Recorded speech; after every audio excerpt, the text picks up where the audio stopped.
Hi everyone. I'm so impressed that you're all still here. So thank you. I'm fading. I'm feeling cold. Um, I just wanted to add about a particular mine that Rio Tinto was part of in West Papua, which is part of Indonesia. But today is quite a significant day for West Papua because 60 years today, the 1st of December, 1961, the West Papuans were allowed by their colonial rulers to raise the Morning Star flag.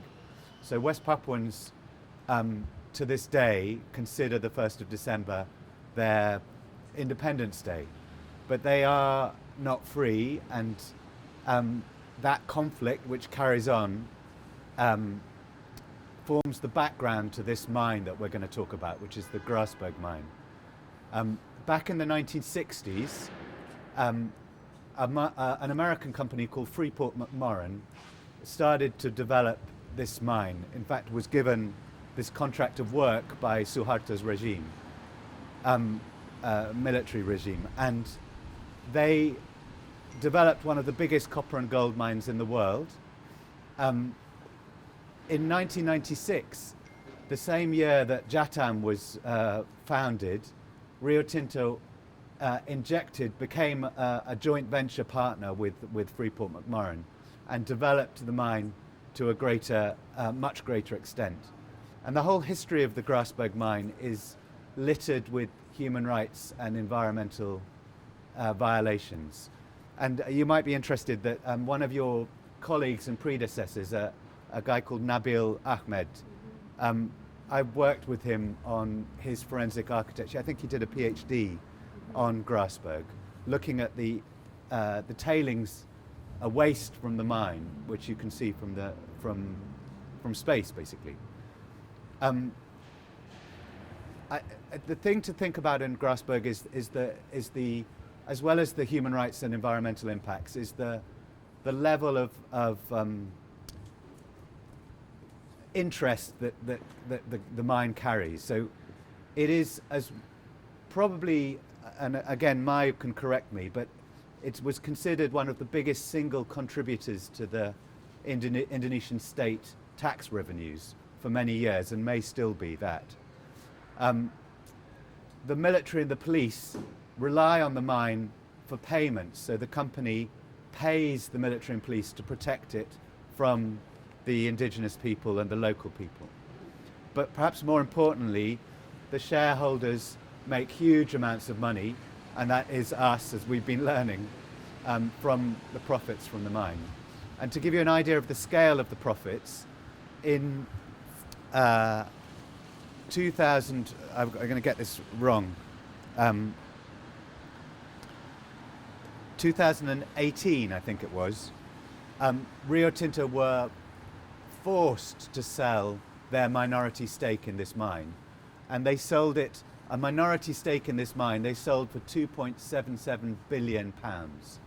So that gives you an idea of the money involved in this mine.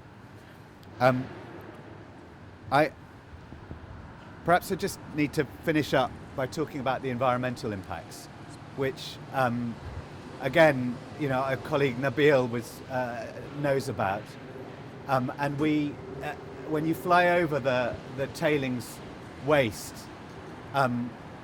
it's very, very shocking, because you can see from miles around this scar on the landscape. And what Rio Tinto and Freeport-McMoRan have been doing for 50 years is dumping the tailings waste straight in the river. So in most of our countries in the West, that is considered illegal, but because it's allowed in Indonesia, they just dump it in the river. And you will know that indigenous communities and local communities rely on rivers for their livelihoods. So their lives have been ripped apart by this river. It's calculated that the mine dumps about 200,000 tons of tailings waste every day into that river. So that gives you an idea of the scale of the pollution. And even pension funds. So there's a Norwegian pension fund, which is probably the biggest pension fund in the world. I can be corrected on that, one of them.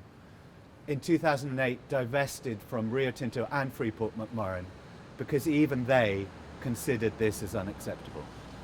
So this is just one of the very many mines that Rio Tinto has, and maybe it gives you a little picture of what's happening.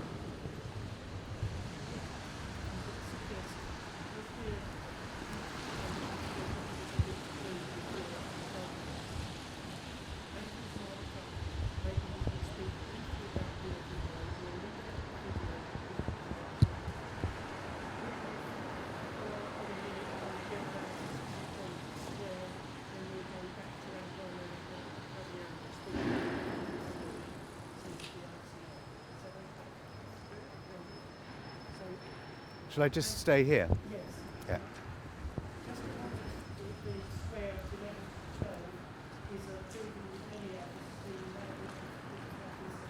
resilient mining in Vale, and Andrew's going to talk about the terrible disaster that Vale was responsible for in 2019. I'm going to start to lose superlatives, but maybe superlatives isn't the right word. I notice also that, we know that BP is also just there. So we have the offices of BP there, the offices of Rio Tinto, the offices of Vale and other mining companies all in this one square. I want to talk about Brumadinho, and it's a very personal story because the situation, what happened in Brumadinho is In Brazil. In Brazil is a first and foremost a story about people, and I was privileged enough to go there in 2019, about 7 months after the tailings dam in Brumadinho collapsed, and the tailings dam collapsed and killed about 300 people. So the town of Brumadinho is a mining town, and it has about 30,000 inhabitants in Brumadinho. So when you go there,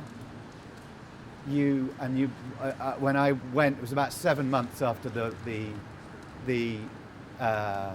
tailings dam collapsed. The whole town was in trauma. So I would describe it as having been decimated by the mining industry. The people there just didn't know what had hit them, because the mining industry, which had been their livelihood, most of them work in the mining industry, suddenly they realized that it's killed their family members, and everyone in the town, whether it's their friends or their family, were affected. And I learnt very quickly, was hosted by the Bishop of Brumadinho, that I was referring to it as a disaster or an industrial accident, a tragedy. But he corrected me. He was originally quite a conservative Catholic bishop. And he corrected me and he said, "This is not a tragedy. This is a crime. What happened in Brumadinho was criminal.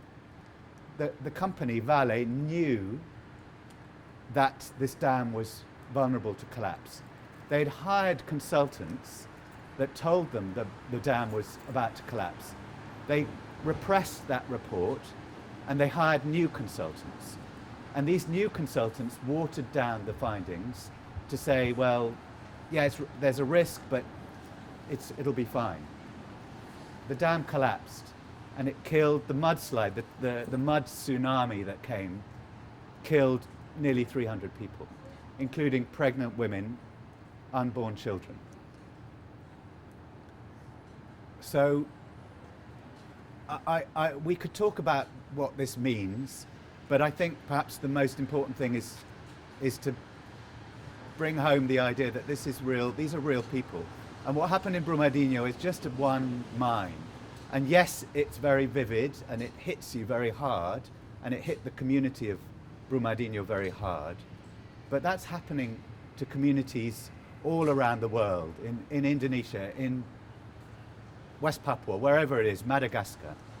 And what we hope comes across from this tour is, yes, we need to look at the impacts and the system that allows this to happen, but we've also got to remember the people and, yes, the environment that we are trashing. And I think that's probably it from me. Very powerful stuff, thanks. Okay, well, I'm not even going to take the mic because it really is an addition, an addenda, just because it is worth pointing out while we're here. I mean, Andrew's done part of my job for me, really. Oh, sorry. Oh, okay, thanks. Because, you know, he's mentioned already BP. BP came up in terms of Carlton Prima. Clearly, we're focused on hard rock mining, but we have to remember the oil and gas industry here. BP's the 5th biggest oil company in the world, and also responsible for the biggest oil disaster in terms of deep water. And also, funnily enough, in the same building that Vale is, there is also the Oil and Gas Climate Initiative, which is a kind of greenwashing initiative that has 12 members of the major oil mining companies, that is both advocating policy around climate change, but also has a £1 billion plus fund, which is doing various projects, including investing in carbon capture storage, going back to what Daniel was talking about earlier. And then finally, just to mention that, because I promised / threatened I would, when we're all the way back sheltering from the rain, I mentioned the different types of finance.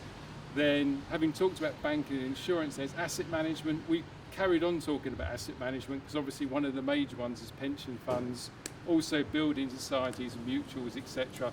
Most of them are over in the city, but then just worth mentioning that hedge funds, that last lot, which is probably the most alternative and riskiest of capital, that tend to be small, kind of limited partnerships that have limited transparency. They go under the radar pretty much. Most of them are around here. There are 3 of them that are dotted, 2 in this square and 1 just along Pall Mall, and they are, I have to read it because they're so small I can't even remember who they are. One is Riverstone, which specialises in energy companies and invests in Quadrilla. One of them is called Point72 Hedge Fund at number 8, which is owned by the billionaire Stephen Cohen, which is a kind of restart of a company that was hit by a £1.8 billion fine for insider trading. And the last one, Apia Capital, which is just over in Pall Mall, which basically focuses only on mining. And I think the most interesting thing about it is that it has offices around the world, as it say, but if you look where those offices around the world are, they are in the Americas, they are in Australia, so effectively they are dotted around in the ex-colonial parts of the world and in Africa, where the British Empire was, or as well in the case of Latin America, where obviously large amounts of extraction is going. So again, we have that link back to the finance, the riskier kind of low-end finance for starting up, etc. You know, it's focused back in London again. Okay. So I don't know if there's any questions on any of that. We're probably too frozen. Thanks. Thank you.